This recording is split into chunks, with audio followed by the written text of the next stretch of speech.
Here's a fun thing to do with bread dough. It's called a couronne, which means crown in French. I found some excellent instructions on making them on the Wild Yeast blog, which is a great bread website, and have now made it several times, including for Thanksgiving and Christmas dinners. They're way easier to make than you'd think from looking at them, and perfect for when you're asked to bring bread to a potluck. It'll make you look really good. And while there are special couronne proofing baskets, they're not necessary, as you'll see. This video is about getting the right look, so I won't be going into detail on the bread recipe so much, other than to advise on the approximate consistency of the dough. In fact, any medium hydration dough will do. For you Baker's Percentage fans out there, something in the area of a 60 to 65% hydration dough will work well. For one couronne of about 12 inches in diameter, you need about 750 grams of dough. So what I might do is start off with 460 grams of flour, which I've already got measured out here, and mix into that a 1/4 teaspoon of instant yeast.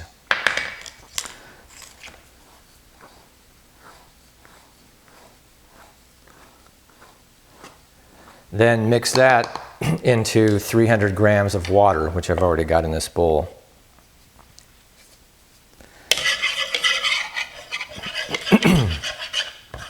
That will give you about 750 grams of dough, maybe a tad more.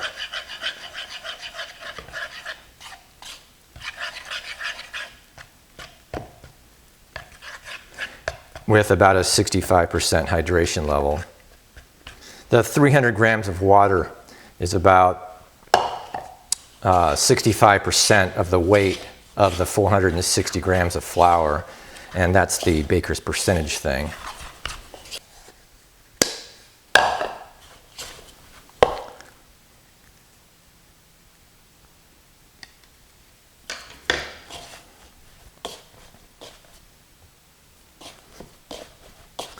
And then just knead it up for a little bit. I really don't even need it for more than it takes to incorporate the ingredients, and then maybe another minute. It's a really soft dough, so it's very easy to knead. Once I have the ingredients kind of incorporated there, then I'll mix in a teaspoon, which is about 6 grams of salt.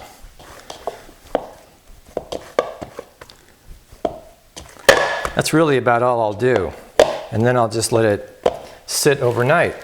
So I would do this in the evening, and then it'll be ready in the morning. And what you'll have is something like this, which I mixed up last night. So this dough is nicely risen and ready to make a couronne with. So the next morning you're going to divide up the dough into 6 tight balls of about 100 grams each and one of 150 grams.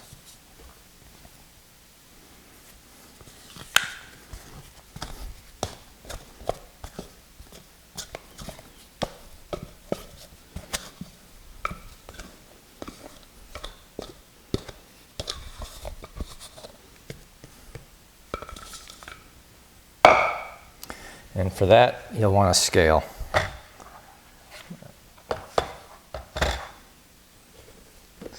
So this is kind of fun. You just want to kind of guess at 100 grams. That's 115. So we'll cut a little bit off. 103. Let's go with that. And repeat that 5 times. So you'll have 101 grams. So you'll have 6 balls, 100 grams each.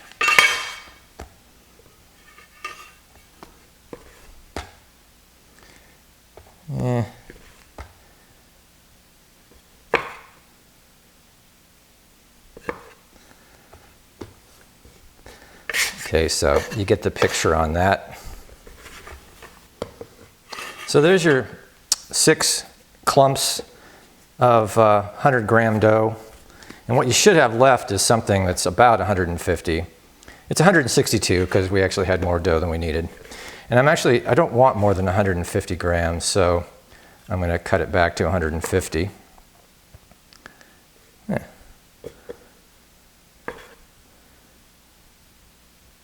That's 150 exactly. And this is how much dough we have left over, which is 12 grams.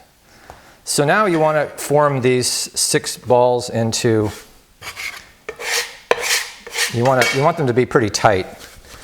So I'm just going to roll them on the board here until they're a nice tight sphere. And you basically degassed them, so they're pretty small, as you can see. And the seam side is up. You can pinch that closed, and we'll just set it aside for now, someplace where it won't stick. And repeat that process again 5 times.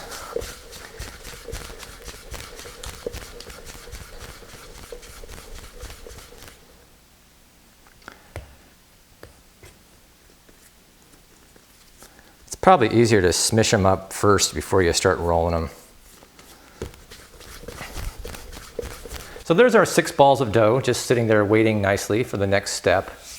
And now we're going to roll the 150 gram ball of dough into like a pizza dough kind of disc. First we want to round it out, just so it's easier to roll into a nice round disc. Just like making pizza dough.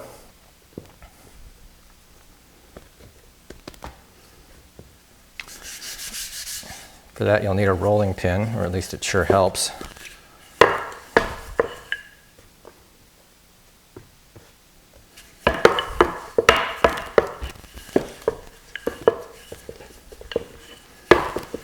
You want this about 8 inches in diameter. And when you're trying to roll out high gluten bread flour dough like this, it tends to want to spring back on you. It doesn't. So what you need to do is let it sit and relax for a few minutes. So I'm going to let that chill out over here and come back to it a little later. In the meantime, I'm going to put together the proofing basket, which is not like the official Couronne proofing basket, since I'm going to assume that nobody has one. What you can use is just a standard 9-inch pie tin or pie plate like this, and then find a cup. This is some, I don't know what this is, kind of a souffle cup that we have around the house, and that gets placed in the middle upside down on the pie plate. And then you want to take a kitchen towel and drape it over the middle. A well-floured kitchen towel. So basically, you just go like that. It's super simple. And you have a form for raising the dough in. Now, this already has a little bit of flour worked into it from before, but it needs some more. And I'm going to use kind of a generous amount.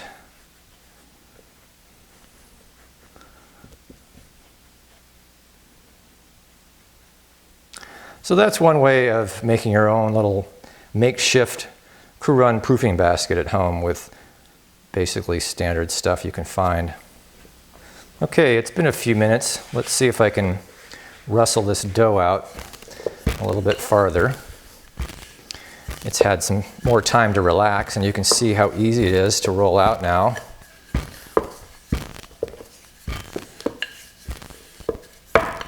How much easier anyway.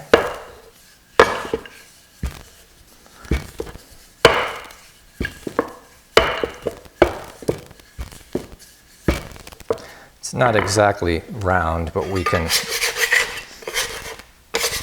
manipulate it to more of a round shape. There we go. And I don't think this is still, yeah. Well, it's about there.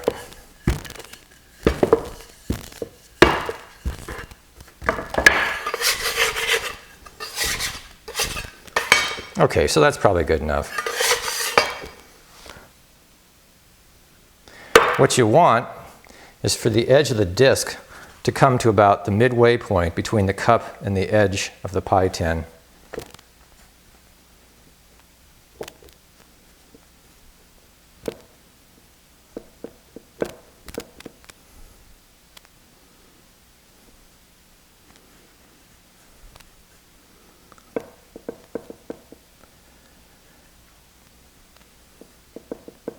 Now space the 6 dough balls evenly around the cup.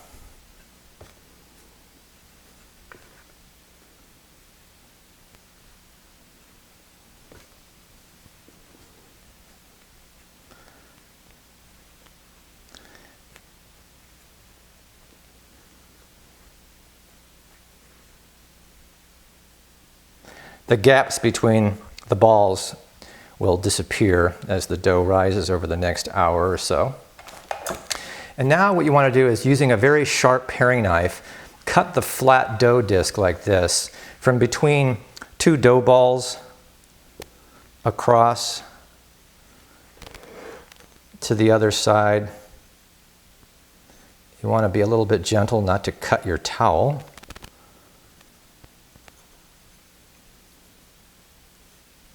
Which I've done before. And then the other way. And the other way. So there's 3 lines all the way across, and what you end up with is 6 triangles of dough, which correspond to the 6 dough balls.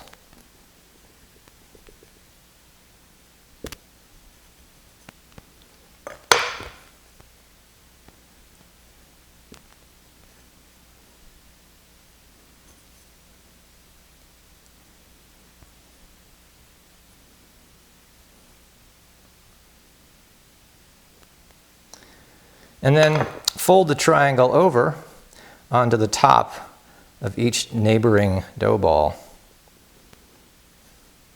And just press it in a little bit. Not hard, it's real easy.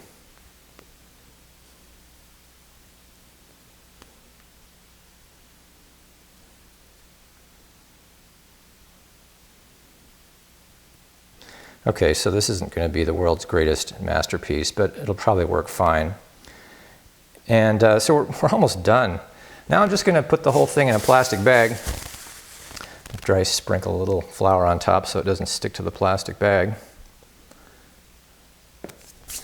And let it proof for somewhere between an hour and an a half, depending on your room temperature. It's summer here now in Iowa, so it's very warm. I don't think it's going to take much more than an hour for this to proof. So we'll check it in an hour and see what it looks like. All right, it's been a little over an hour. And you can see the dough has risen some more and the gaps have closed. The dough balls are sticking together a little bit now. And of course they'll rise a bit more in the oven. So I've got the oven preheated to 475, and you want to bake on a baking stone. I use my La Cloche, as you'll see, but you should at least have a baking stone to bake them on. Now what you need to do is flour up a pizza peel is ideal. You could use a cookie sheet if you didn't have a pizza peel. And then what you want to do is invert it like that on the peel. And then now it's ready to go in the oven. Give it a little shake to make sure it's not sticking to the surface.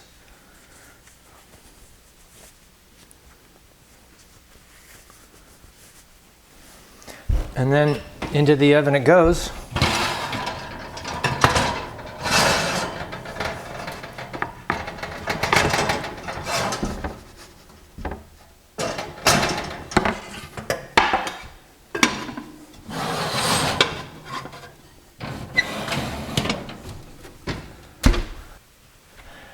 Now these bake pretty fast, so I'm just going to give it 15 minutes with the lid on and then 15 minutes with the lid off.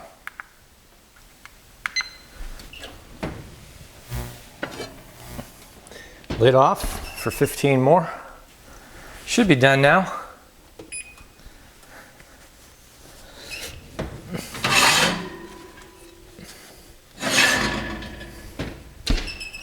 I think it looks pretty good. So we'll let it cool for a little bit and then tear it apart.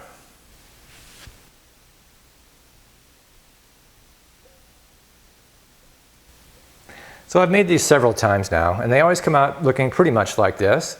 And I think this is sort of how they're supposed to look. So they're fairly easy, don't you think?